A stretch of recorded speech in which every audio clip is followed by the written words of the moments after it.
നമസ്കാരം.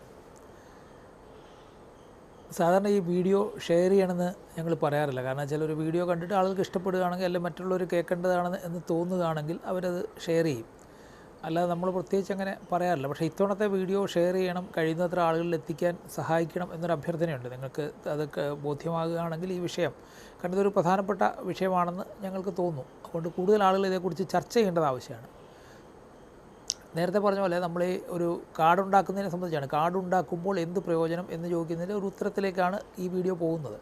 അതിന് മുമ്പ് ഞാൻ ഒരു ചെറിയ കഥ പറയാം. ഒരു 10, 30, 25, 26 വർഷം മുമ്പ് എൻ്റെ ഓഫീസിൽ ഡോക്ടർ വിഷ്ണു എന്നൊരു സയൻറ്റിസ്റ്റ് വന്നു. അന്ന് തന്നെ അദ്ദേഹത്തിനൊരു 70 വയസ്സിൽ കൂടുതൽ പ്രായമുണ്ട്. എൻ്റെ ഒരു കസിനൊരു സയൻറ്റിസ്റ്റ് ബോണി കുമാർ എന്ന ഒരു ആൾ, അന്ന് അയാൾ വിദ്യാർത്ഥിയാണ്. അയാളാണ് ഇദ്ദേഹത്തെ കൂട്ടിക്കൊണ്ട് വന്നത്.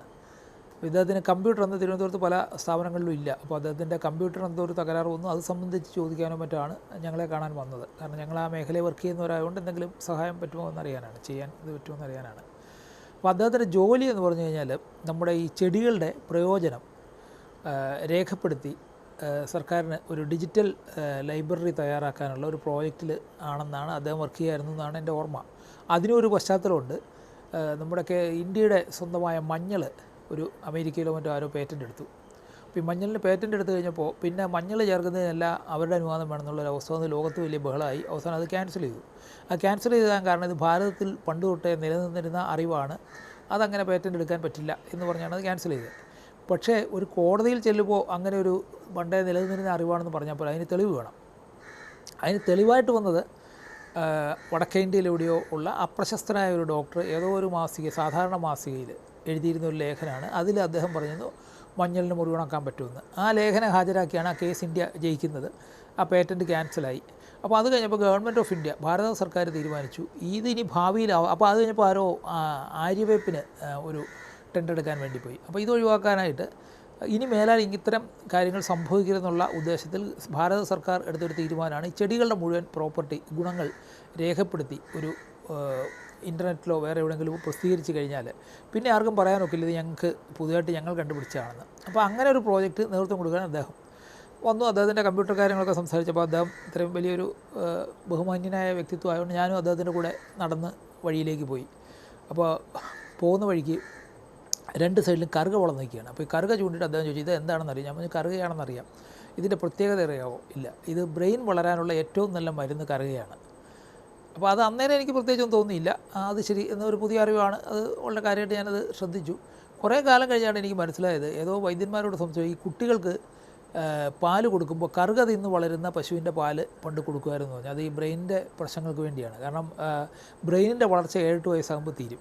അപ്പോൾ ആ കൊച്ചു കുട്ടിയായിരിക്കുന്ന സമയത്ത് ഈ കറുക തിന്നുന്ന പശുവിൻ്റെ പാല് കുടിച്ചാൽ അത് സ്വാഭാവികമായിട്ടും തലച്ചോറിൻ്റെ വളർച്ചയ്ക്ക് സഹായകമായതുകൊണ്ടാവണം അത് ചെയ്യുന്നത്.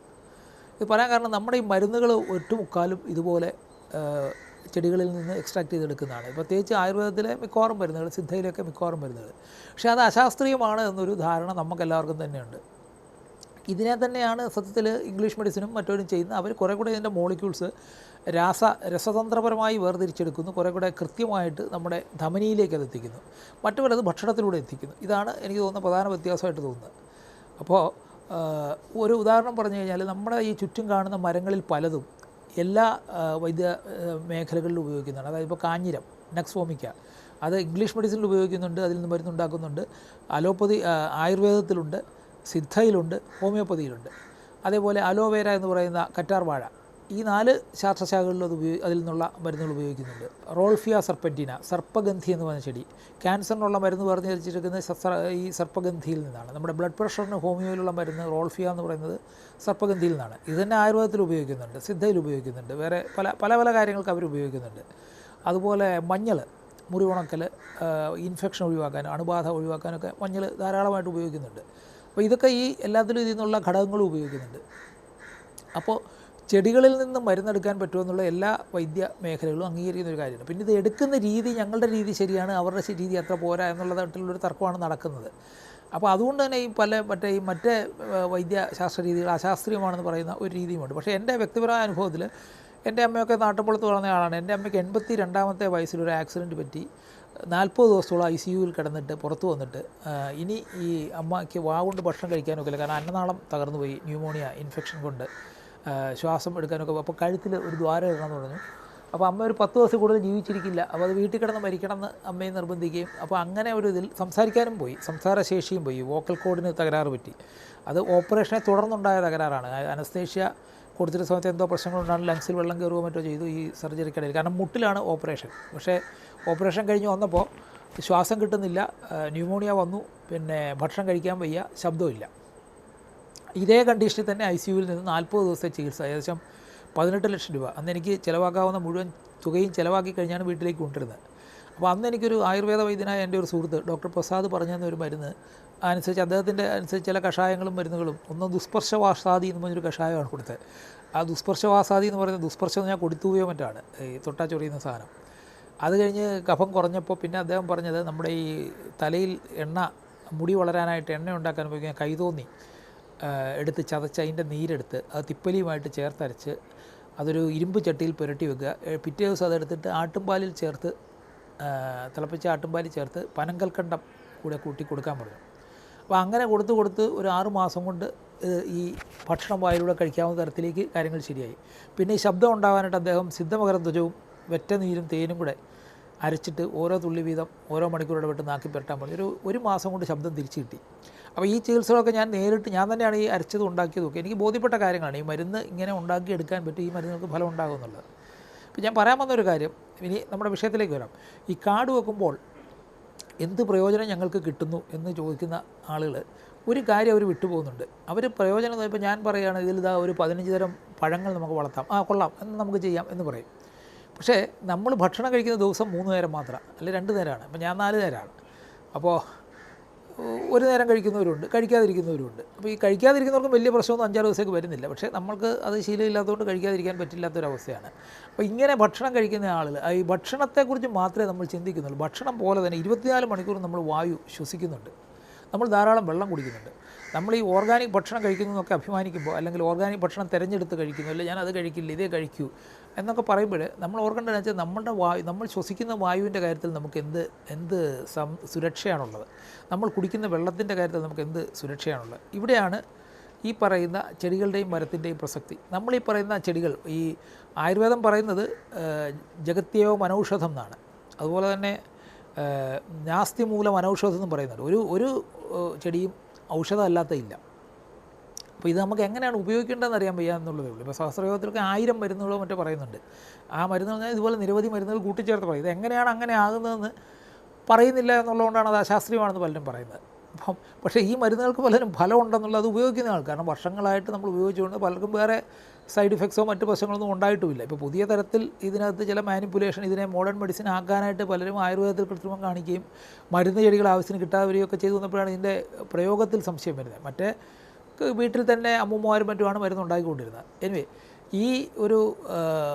ഈ ചെടികൾ സ്വാഭാവികമായിട്ടും നമ്മുടെ അന്തരീക്ഷത്തിൽ നിൽക്കുകയാണെങ്കിൽ അതിൽ തട്ടി വരുന്ന കാറ്റിനും അതിൻ്റെ വേരിൽ കൂടെ കടന്നു വരുന്ന വെള്ളത്തിനും, അല്ലെങ്കിൽ അതിൻ്റെ ഇല വീണ് ചീഞ്ഞ മണ്ണിലെ വരുന്ന വെള്ളത്തിനും, അത് മണ്ണിൽ ചേർന്ന് കഴിയുമ്പോൾ, അല്ലെങ്കിൽ അതിൻ്റെ ഇല കഴിക്കുന്ന ജീവി, തൊട്ടാവാടി, എനിക്ക് ചെറുപ്പത്തിലൊരു ആസ്മ കംപ്ലൈൻറ്റ് ഉണ്ടായിരുന്നു, 4-5 വയസ്സുള്ളപ്പോൾ അത് തൊട്ടാവാടി ചേർത്ത ഒരു മരുന്ന് കൊണ്ടാണ് അത് മാറിയത്. അപ്പോൾ ശരിക്കും ഈ തൊട്ടാവാടി തിന്നുന്ന ആടിൻ്റെ പാല് കുടിക്കുന്ന കുട്ടിക്ക് ചിലപ്പോൾ ആസ്മയിൽ നിന്ന് പ്രതിരോധം കിട്ടുന്നുണ്ടാക്കി നമുക്കറിയില്ല. ഇതേക്കുറിച്ചൊന്നും കാര്യമായിട്ടുള്ള പഠനങ്ങൾ നടന്നിട്ടില്ല. എന്തായാലും ഒരു കാര്യം നമുക്ക് ഉറപ്പാണ്, നമ്മളിപ്പോൾ ഒരു വീട് വെക്കുകയാണെങ്കിൽ നമ്മുടെ വീടിന് ചുറ്റുമുള്ള എല്ലാ ചെടികളെയും മാറ്റി നമ്മൾ വീട് വെക്കുന്നു. എല്ലാ മണ്ണിൻ്റെ തരി പോലും വെളിയിൽ കാണാതെ, കാരണം മണ്ണിൻ്റെ തരിയെ ഒരു വൃത്തികേടായിട്ട് നമ്മൾ കണ്ടിട്ട് അതിൻ്റെ മുകളിൽ കരിയില വീഴാതിരിക്കാൻ മരം വെക്കാതിരിക്കുന്നു. ഇതെല്ലാം കഴിഞ്ഞ് നമ്മൾ ഓർണമെൻറ്റ് പ്ലാന്റ്സ് അല്ലെങ്കിൽ എക്സോട്ടിക് പ്ലാന്റ്സ്, പുറത്തുനിന്ന് വരുന്ന ചെടികൾ കൊണ്ടുവന്ന് നമ്മൾ വളരെ ഭംഗിയായിട്ട് അവിടെ അലങ്കരിക്കുകയും ചെയ്യുന്നു. മൊത്തത്തിൽ പറഞ്ഞാൽ നമ്മൾ തന്നെ ഒരു അക്വേറിയം ഉണ്ടാക്കി നമ്മൾ അതിനകത്ത് ജീവിക്കുകയാണ്. പ്രകൃതിയിൽ ജീവിക്കുന്ന പക്ഷികളും മറ്റും അടുത്ത മരത്തിൽ വന്നു നിന്ന് നമ്മളെ അക്വേറിയത്തിലിരിക്കുന്ന നമ്മളെ കണ്ടിട്ട് പോകുന്നുണ്ടെന്ന് എനിക്ക് തോന്നുന്നത്. അവർ ചിലപ്പോൾ അങ്ങനെ ആയിരിക്കും പറയുന്നത്, ഇവന്മാർ ഈ പെട്ടിക്കകത്ത് കിടന്ന്, നമ്മൾ മീനിനെ കണ്ട് പറയുന്ന പോലെ ആയിരിക്കും, അലങ്കാര മത്സ്യത്തെ കണ്ട് സംസാരിക്കുന്ന പോലെ ആയിരിക്കും ഈ പക്ഷികളും മറ്റ് ജീവികളൊക്കെ പുറത്തുനിന്ന് നോക്കിയിട്ട് നമ്മളെ കണ്ടിട്ടും പറയുന്നത്. എന്തായാലും ആ ഒരു അവസ്ഥയിലാണ് ഇപ്പോൾ നമ്മൾ കഴിഞ്ഞുകൂടുന്നത്. ഇതിൻ്റെ ഒരു അടുത്ത ഒരു ഘട്ടം എന്താ വെച്ചാൽ, ഇപ്പോൾ വിദേശ രാജ്യങ്ങളിൽ പലയിടത്തുള്ള പ്രശ്നം കുട്ടികളുടെ ഏർലി പ്യൂബർട്ടി, ഹോർമോണൽ ഡിസോർഡർ, ഇതുവരെ മനുഷ്യൻ കേട്ടിട്ടില്ലാത്ത ഒരുപാട് അസുഖങ്ങൾ, വളർച്ചയുമായി ബന്ധപ്പെട്ട അസുഖങ്ങൾ, ഇതെല്ലാം ഭക്ഷണത്തിൽ നിന്ന് വരുന്നതാണ് എന്ന് പറഞ്ഞ് ഇപ്പോൾ ഭക്ഷണം ഓർഗാനിക് ആക്കാൻ വേണ്ടിയുള്ള നെട്ടോട്ടം വെളിയിൽ നടന്നുകൊണ്ടിരിക്കുകയാണ്. നേരത്തെ തന്നെ കോഴിയുടെ തുട അവർ കഴിക്കില്ല, കൊഴുപ്പ് കൂടുതലായതുകൊണ്ട്, അത് നമുക്ക് അയച്ചു തന്നിട്ട് ബ്രസ്റ്റാണ് അവർ കഴിക്കുന്നത്.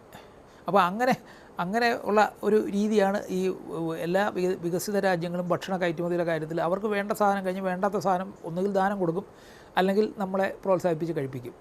എന്തായാലും നമുക്ക് നമ്മുടേതായ ഒരു ഭക്ഷണക്രമവും കാര്യങ്ങളും ഉള്ളപ്പോൾ അതിലേക്ക് പോകാനൊക്കെ പാടാക്കിയൊന്നും വേണമെന്ന് ഞാൻ പറയുന്നില്ല. പക്ഷേ കുറഞ്ഞ പക്ഷം ഇതുവരെ വീട് വെച്ചവരുടെ കാര്യം പോട്ടെ, ഇനി വീട് വെക്കാനിരിക്കുന്ന ആളുകളെങ്കിലും ഒന്ന് ആലോചിക്കണം. നിങ്ങളുടെ 5 സെൻറ്റിന് ചുറ്റും നിങ്ങൾക്കൊരു 100 മരം വെക്കാൻ പറ്റിയാൽ, ഒരു 100 ചെടി വെക്കാൻ പറ്റിയാൽ, അത് നിങ്ങൾ പ്രകൃതിയോട് ചെയ്യുന്ന വലിയൊരു ഇതാണെന്നുള്ളത് മാത്രമല്ല, നിങ്ങൾക്ക് സ്വയം അത് വലിയൊരു പ്രയോജനമായിട്ട് മാറും. നിങ്ങളിപ്പോൾ ഈ വീടിലധികം പൈസ മുടക്കുന്നതിന് പകരം കുറച്ചുകൂടി സ്ഥലം വാങ്ങിച്ച് സ്വന്തമായിട്ടൊരു കിണറുണ്ടെങ്കിൽ ആ കിണറിന് ചുറ്റും കുറേ മരുന്ന് ചെടികളും കാര്യങ്ങളൊക്കെ നിൽപ്പുണ്ടെങ്കിൽ നിങ്ങൾ കുടിക്കുന്ന വെള്ളത്തിൻ്റെ ഗുണനിലവാരം തീർച്ചയായിട്ടും കൂടും.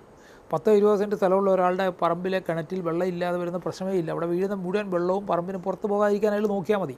കാരണം കേരളത്തിൽ ഇപ്പോഴത്തെ മഴയുടെ അവസ്ഥ അറിയാമല്ലോ. എന്തായാലും നമുക്ക് കിട്ടുന്ന 3 ലക്ഷം ലിറ്റർ വെള്ളമാണ് 1000 ചതുരശ്ര അടിയിൽ.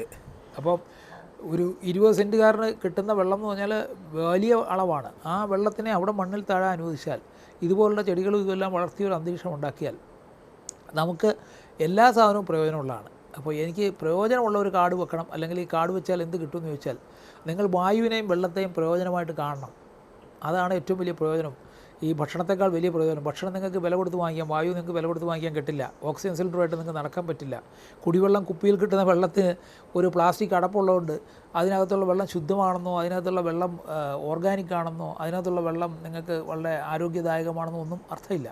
പിന്നെ ഈ ചെടികളെ ഇതിനെക്കുറിച്ചുള്ള ചെടികളിൽ നിന്ന് എടുക്കുന്ന മരുന്നുകൾ ഇതൊക്കെ മുഴുവൻ അബദ്ധമാണെന്ന് പറയുന്നത് അർത്ഥമല്ല. കാരണം ആയുർവേദത്തിൽ മരുന്നെടുക്കുന്ന രീതിയെ നിങ്ങൾ യോജിക്കുന്നില്ലായിരിക്കാം, പക്ഷേ ഇതേ ചെടികളിൽ നിന്നുള്ള മരുന്നാണ് അലോപ്പതി എടുക്കുന്നത്.